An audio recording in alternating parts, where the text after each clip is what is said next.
Hey guys, today I want to show you a great setup I'm using for my R31-16FM.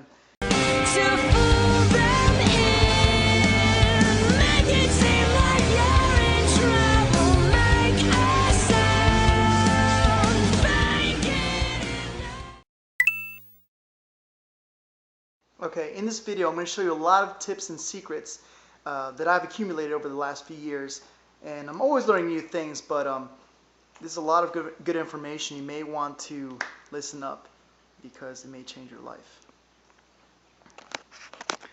Okay, here's my current setup. Now I got the body off here. Here's the chassis. Once again, it's the R31 upgraded chassis called the R31-16FM. The motor is now in the front. The battery sits sideways in the rear. The car has great balance. Current CounterSteer pulley setup. It's a great pulley setup. No cogging on the belts or the pulleys, and it gives me 160. That's right, 160% CounterSteer. Yeah! The front pulley is the stock 39, and from there everything else changes. Please remember, I'm using all the same belts. You will not have to change any belts, and you're getting 160%, not 60%, 160%. Okay, this front pulley here, might I add, I got all the pulleys from Broadtech. You can look them up online. Type into Google Broadtech Racing and search up R31. You'll find all the information on there. Okay, I got a 16-tooth pulley right here, followed by a 20. Going over to another 16-tooth pulley. This one right here is a 24, and this one in the back is a 28. It's a perfect setup, no cogging on the belts, no skipping teeth. It's amazing.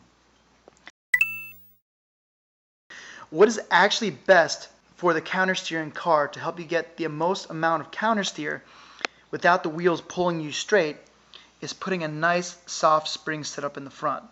Ways of doing this is A, setting the springs as angled as possible. I put these as angled as I can on this chassis, but there's not much space since the spur is right here.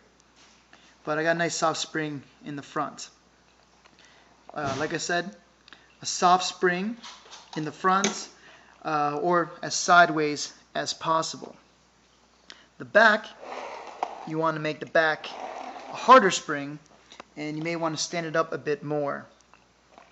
The way this applies to the real car is, for example, okay, if you ask anybody who's driving a 240SX, what they want to do is have a softer spring or dampening in the rear to keep the car from spinning, to keep the car from oversteering.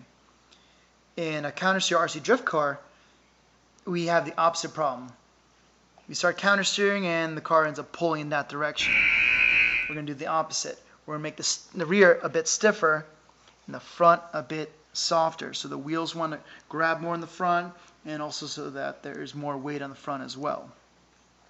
On that same note, what you would like to do is perhaps put a higher ride height in the back and lower in the front, maybe 1 or 2 millimeters, so you're keeping more weight on the front, meaning the car wants to pull in. If you have the other way, if you have more weight on the rear than the front, you're going to get what's called in the I guess the RC and even real car world was known as push. As you try steering into a turn, as you try sliding, the car is wanting to push to the outside. What you want is for the car to pull inside to the turn. So like I said, softer springs in the front, harder in the rear. Okay, what else can I go over? Alright, camber setups. In regards to caster, right now I've got the 13-degree caster hubs in the front. So right now, if you look at my car from the front right here, the wheels, even though they're cambered, I have -7 in the front and -5 in the rear. Because it's worn in, it's kind of a bit flat. The reason why I'm running 13 degrees of caster, which is a lot, and for those of you who don't know what caster does, because the caster block is on an angle, as the steering turns, the camber changes. It starts adding positive camber. So, because I have so much caster in the front, when I go to full lock sideways, I have less contact patch. You really can't see it here, but I have like a sliver of tire touching the ground, meaning I'm getting less grip on the front. So while I'm drifting, my front wheels are not going to pull me straight. And in a lot of the videos, you've been seeing people locking up the e-brake. And I know there have been a few people asking, oh, how do you guys do that? It looks so good. Well, it's nice and simple. There's two ways.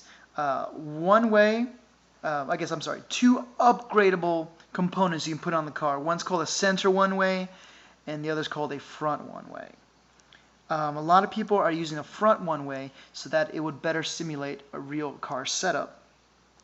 As the name implies, the center one-way would be somewhere right around here or there. It's a one-way bearing. As the car pulls forward, all wheels move. If you let off or hit the brakes, the motor will cause the rear wheels to stop and the front wheels will keep on spinning. Here's an example. I'm going to lift it up with my foot. So all wheels move. But as soon as I brake, front wheels will still keep moving in that direction. Since I have a front one-way, there's two independent bearings on both sides. One for this axle cup and one for the other. So it's getting pretty realistic without going completely rear-wheel drive. The front one-way is part of the diff housing right there. You just take out your pulley and you put it on the front one-way and then you slap it right in.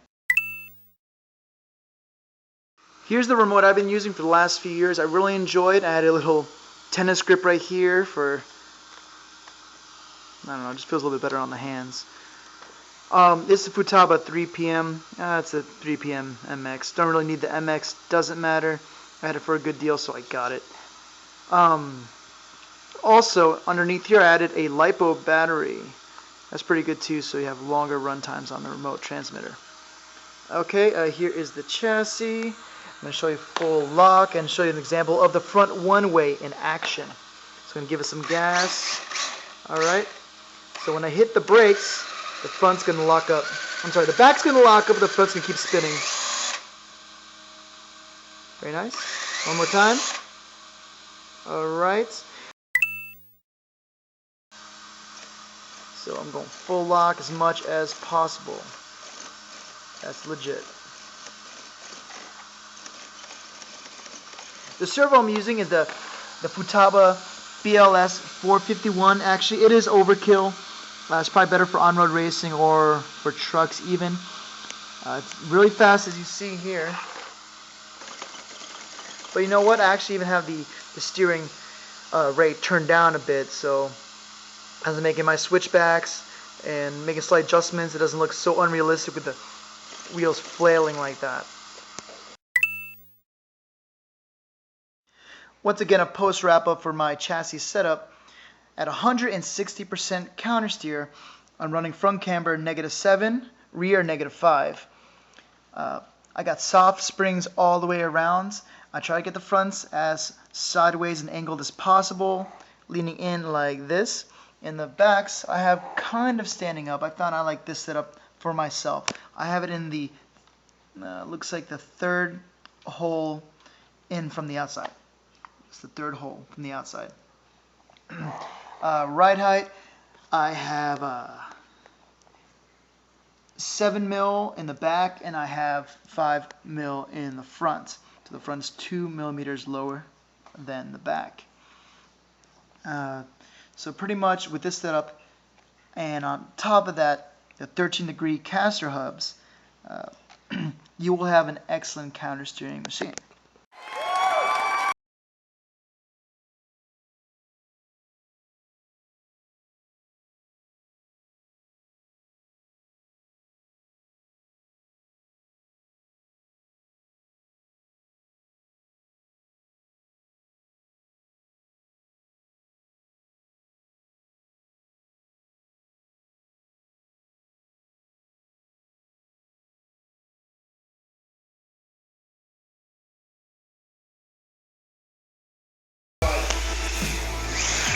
Oh, yeah. Whoa. Yeah.